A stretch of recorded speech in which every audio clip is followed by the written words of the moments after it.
হস্ত দ্বারা বা পরিহিত স্নান বস্ত্র দ্বারা কখনো গাত্র মার্জন করা উচিত নয়। আমরা অনেক সময় দেখি কি, গামছা পরে কেউ স্নান করেছে, আবার ওই গামছাটা দিয়ে শরীরটাকে মার্জন করছে, না, লক্ষ্মী হারা হবে। কখনো হস্ত দ্বারা, হাত দ্বারা কখনো গা মার্জন করতে নেই। হাতের মাঝে অবশ্যই একটা মার্জনী থাকতে হবে। মার্জনী ব্যতীত শুধু হাত দিয়ে গা মার্জন করতে নেই। হস্ত দ্বারা বা পরিহিত স্নান বস্ত্র দ্বারা গাত্র মার্জন করা উচিত নয়।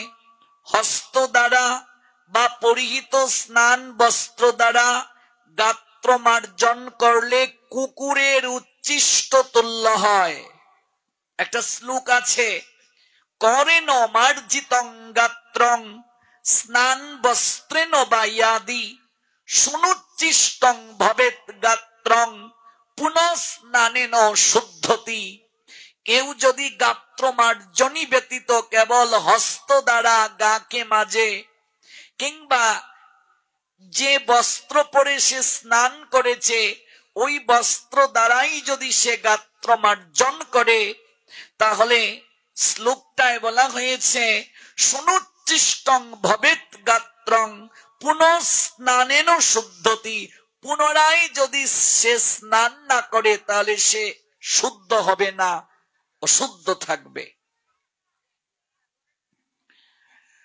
এরপরে যে বিষয়টি মনে রাখতে হবে, স্নান বস্ত্রের জল নিংড়ে নিতে হবে।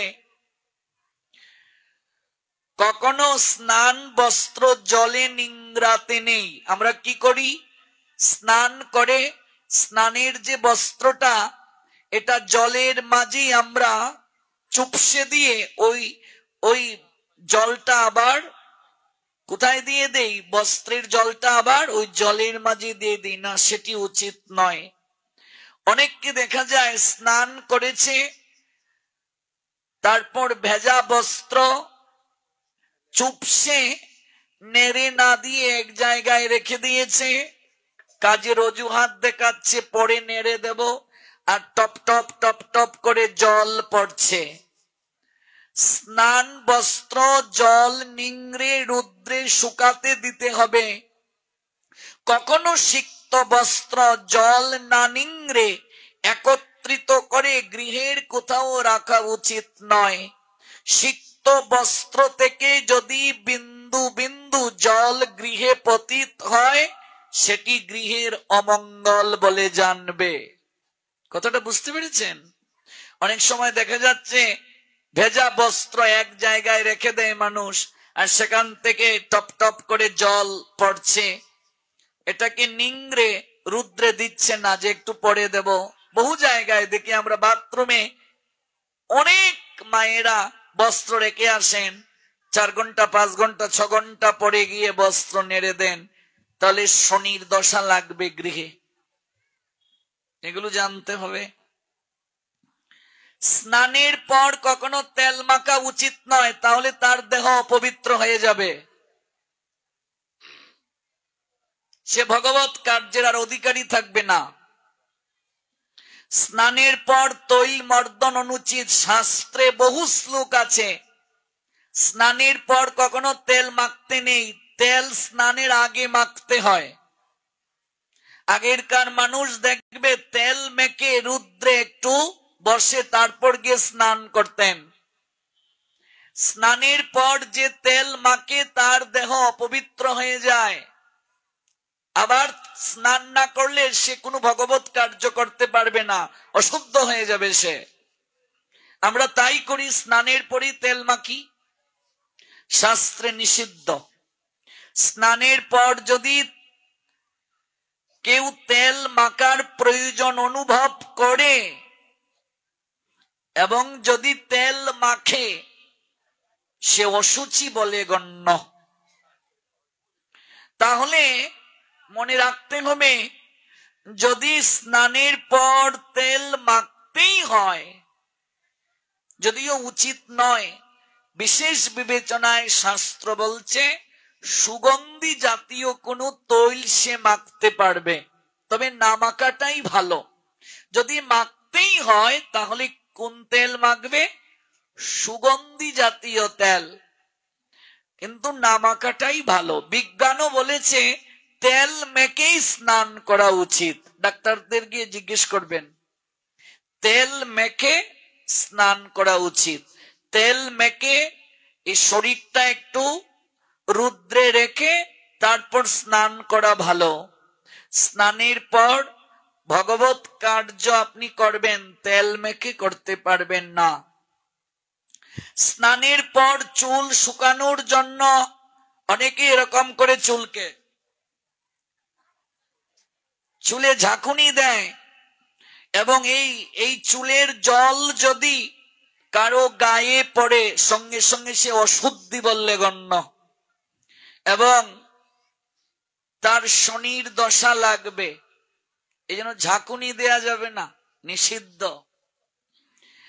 স্নানের পর স্নান বস্ত্র কখনো ধৌত না করে গা মুছা উচিত নয়, তাহলে দেহ অশুদ্ধ বলে গণ্য। স্নানের পর তাই একখানি পরিচ্ছন্ন বস্ত্র দ্বারা শরীরকে মুছে নিতে হবে। এগুলো হচ্ছে স্নানের সময় মনে রাখা বাঞ্ছনীয়। আরেকটা বিষয়, স্নান করতে গিয়ে কখনো পা দ্বারা জল খেলি করতে নেই। আমরা অনেক সময় দেখবে নদীতে গিয়ে পা দিয়ে জলকে এরকম করছি, এটাও উচিত নয়। জলের দেবতা বরুণ বিরাগ ভাজন হন।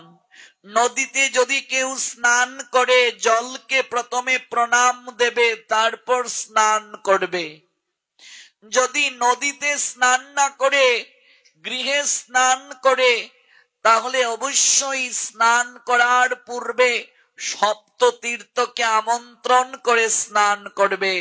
গঙ্গে চ যমুনা চৈব গোদাবরী সরস্বতী নর্মদা সিন্ধু কাবেরী জলে অস্মিন সন্নিধিং কুরু। তাহলে তার সপ্ত তীর্থে স্নান হবে। স্নান ব্যতীত যারা আহার গ্রহণ করে তারা ম্লেচ্ছ, যবন। হিন্দুরা কখনো স্নান না করে খাবে না, এক সময় খেতও না। আজকাল হিন্দুরাও স্নান না করে খায়। পদ্ম পুরাণে একটা শ্লোক আছে, স্নানং বিনা তুই ও ভুংতে মলাসি সদা নরহ অস্নাহি নহুশ্চ চেষ্টস্য বিমুখা পিতৃদেবতাহ। কোথায় আছে? পদ্ম পুরাণে। শ্লোকটার বাংলা কি? পদ্ম পুরাণের দেবহূতি বিকুণ্ডল সংবাদে আছে, যে ব্যক্তি স্নান না করে ভোজন করে সে মল ভোজন করে, মানে বিষ্ঠা ভোজন করে। স্নান ব্যতীত ভোজনকারী ব্যক্তি বিষ্ঠা ভোজন করে। স্নান না করলে মানব অশুদ্ধ হয়। পিতৃপুরুষগণ পিতৃলোক থেকে তাদেরকে অভিসম্পাত বর্ষণ করেন। স্নানং বিনা তুই ও ভুংতে মলাশিস সদা নরহ।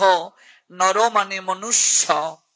মনুষ্য ব্যক্তি যদি স্নান না করে আহার গ্রহণ করে, মল আহার করে, অস্নায়ী নহুশ্চ চেষ্টশ্চ বিমুখা পিতৃদেবতা, পিতৃপুরুষগণ অভিশাপ প্রদান করেন। কোথায় আছে শ্লোকটি?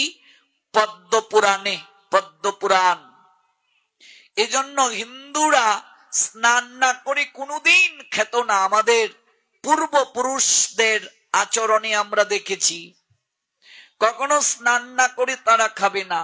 স্নান করে আগে তুলসীর মূলে জল দেবে, দীক্ষিত ব্যক্তি আহ্নিকটা করবে, গুরু চরণে পুষ্প দেবে, গোবিন্দ চরণে তুলসী দেবে, তারপর সে আহার গ্রহণ করবে। স্নান না করে আহার করবে না। যদি সে অসমর্থ হয়, অসুস্থ হয়, মন্ত্র স্নান করে আহার করবে। অপবিত্র পবিত্র বা সর্ব অবস্থাম গত পিবা ইয়াসমারে পুণ্ডরিকাক্ষং সবাজ্য অভ্যন্তর শুচি।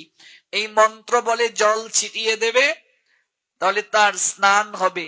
বাসি কাপড়টা ত্যাগ করবে, তারপর সে আহার গ্রহণ করবে। বিনা স্নানে রান্নাঘরে প্রবেশ করে যে চুলায় আগুন ধরায়, লক্ষ্মী তার গৃহে থাকে না। স্নান না করে চুলায় আগুন ধরাতে নেই, রান্না করতে নেই। এখানে আমার মা, কাকিমা, জেঠিমার বয়সী যারা, তারা যখন বৌমা হয়ে এসেছিলেন, স্নান না করে কখনো তারা রান্নাঘরে ঢুকতেন না। এখনকার অনেকে বউদেরকে যদি শাশুড়িরা বলেন, তারা বলবে আপনি স্নান করে যান, আমাদের দ্বারা সম্ভব নয়। তো স্নান না করে মানে বিনা স্নানে রান্নাঘরে গিয়ে কখনো রান্না বসাতে নাই, তাহলে সেই রান্নাকৃত দ্রব্য পদ্মপুরাণ বলছেন বিষ্টার সমতুল্য। এগুলো আমার কথা নয়, আমাকে দুষবেন না, আমি কেবল শাস্ত্রের কথাগুলো বলছি। স্নানং বিনা তুইউগ ভুংতে মলাশিস, মল মানে কি? বিষ্টা। সেই আহার বিষ্টা বলে গণ্য। স্নান ব্যতীত যে রান্না করে সেটা মল বা বিষ্টা বলে গণ্য। এই জন্য স্নান না করে কখনো রান্না করতে নেই। এবার যদি কেউ অপারগ হয়, অসমর্থ হয়, মাঘ মাস কনকনে ঠান্ডা, স্নান করতে পারবে না, তার করণীয় কি? বাসি কাপড়টা পরিত্যাগ করে মন্ত্র স্নান করে রান্নাঘরে ঢুকে রান্না করবে। মানে বাসি কাপড় ত্যাগ করে রান্নাঘরে গিয়ে রান্না করবে, কারণ সে অসুস্থ। কিন্তু কখনো সে বাসি কাপড়ে বিনা স্নাত অবস্থায় রান্নাঘরে ঢুকে রান্না করবে না। রান্নাঘরটাও মনে রাখবে, আমাদের সনাতন শাস্ত্র বলছে ভোগ মন্দির। যদিও আমরা এটার পবিত্রতা তো আর রক্ষা করতে পারি নাই, রান্নাঘরেও তো আমরা মাছ মাংস ইত্যাদি ঢুকিয়ে অপবিত্র করে ফেলি। কিন্তু সনাতনীদের প্রত্যেকটা গৃহই মন্দির, গৃহ মন্দির। সনাতনীদের গৃহটাই মন্দির, আর রান্নাঘরটা সনাতনীদেরকে বলে ভোগ মন্দির। এই জন্য বিনা স্নানে রান্নাঘরে কখনো রান্না করতে নেই। এগুলো হলো স্নানের বিষয়। এবার আসুন, কখনো বস্ত্রহীন হয়ে স্নান করতে নেই। যদি বস্ত্রহীন হয়ে কেউ স্নান করে, তাহলে বরুণ দেবতার বিরাগ ভাজন হবে।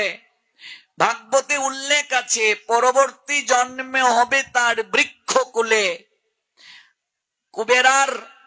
কুবেরের পুত্র নল মণিগ্রীবের লীলা তো আপনারা শুনেছেন। নারদের অভিশাপ পেয়েছিল তারা, আমরা একদিন সময় পেলে শ্রবণ করব। তারা নগ্ন হয়ে স্নান করেছিল সরোবরে।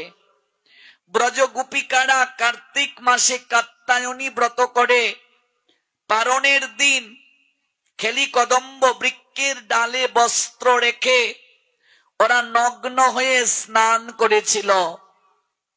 যার কারণে গোবিন্দ বস্ত্রটা হরণ করে গাছের ডালে লুকিয়ে রেখেছিলেন, শাসন করেছিলেন গোবিন্দ। তাদের বয়স কত ছিল? 7 বছর। গোপীদের বয়স ছিল 7 বছর। কিছু মূর্খ লোকেরা এই বিষয়টি না জেনে গোবিন্দের চরিত্রে কালিমা লেপন করে, বলে তোমাদের কৃষ্ণ রমণীদের কাপড় চুরি করে, তার চরিত্র কেমন। অথচ তারা জানে না, যখন এই লীলা হয়েছিল গোবিন্দের বয়স ছিল 9 বছর, আর গোপীদের বয়স ছিল 7 বছর। 7 বছরের একটা কোনো মেয়ে যদি নগ্ন হয়ে স্নান করে, সমাজ কি খারাপ বলে? এরপরও গোবিন্দ বলছেন 7 বছর হলেও সেই মেয়েটা নগ্ন হয়ে জলে কখনো স্নান করবে না। এজন্য গোবিন্দ বসনকে চুরি করলেন, শাস্তি দিলেন, তোমরা প্রতিজ্ঞা করো আর কোনোদিন তোমরা নগ্ন হয়ে স্নান করবে না। গোপীরা আত্মসমর্পণ করলো, গোবিন্দের কাছে ক্ষমা চাইল, গোবিন্দ তাদেরকে বস্ত্র দিলেন।